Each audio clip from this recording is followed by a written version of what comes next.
চাকরি দেওয়ার নামে বিপুল পরিমাণ কাটমানি নেওয়ার অভিযোগকে কেন্দ্র করে উত্তপ্ত হয়ে উঠল কোচবিহার।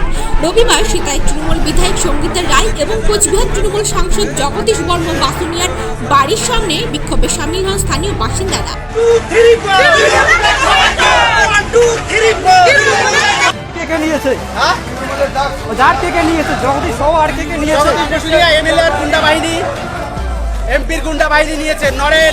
কাটমানি ফেরতের দাবিতে বিক্ষোভকারীদের উপস্থিতিতে এলাকায় ব্যাপক উত্তেজনা তৈরি হয়। বিক্ষোভকারীদের হাতে ছিল চোর লেখা প্লিকার্ড, পাশাপাশি চোর স্লোগানেও সরব হয়ে ওঠেন তারা। স্থানীয় বাসিন্দাদের অভিযোগ, চাকরি দেওয়ার প্রতিশ্রুতি দিয়ে সাধারণ মানুষের কাছ থেকে অর্থ সংগ্রহ করা হয়েছে, কিন্তু চাকরি না পাওয়ায় এবং টাকা ফেরত না মেলায় ক্ষোভ জমতে থাকে। সেই ক্ষোভ থেকেই এদিন সাংসদ এবং বিধায়কের বাড়ির সামনে বিক্ষোভ দেখান তারা। বিক্ষোভ চলাকালীন অভিযুক্ত প্রতিনিধিদের বিরুদ্ধে একাধিক স্লোগানও দেওয়া হয়। বিক্ষোভকারীরা দাবি করেন, যাদের কাছ থেকে টাকা নেওয়া হয়েছে তাদের প্রত্যেককে দ্রুত টাকা ফেরত দিতে হবে।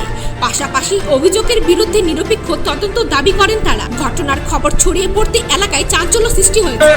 বিভিন্ন ধরনের যে তোমার কাটমানি, তারপরে তোমাদের ইন্দিরাবাসের টাকা কাটমানি সবার টাকা করে তুলছে, সমস্ত টাকা সবাইকে ফেরত দিতে হবে, চাকরিজীবীর কাটমানির টাকা রিটার্ন দিতে হবে। জগদীশ সহ আর কে নিয়েছে? এমএলএ গুন্ডা বাহিনী, এমপির গুন্ডা বাহিনী নিয়েছে। নরেন পঞ্চায়েত প্রধান আর কিশোর রায়, বিশু, বিপ্লব, এরা নিয়েছে। এদের টাকা ফেরত দিতে হবে। আজকে কি চান?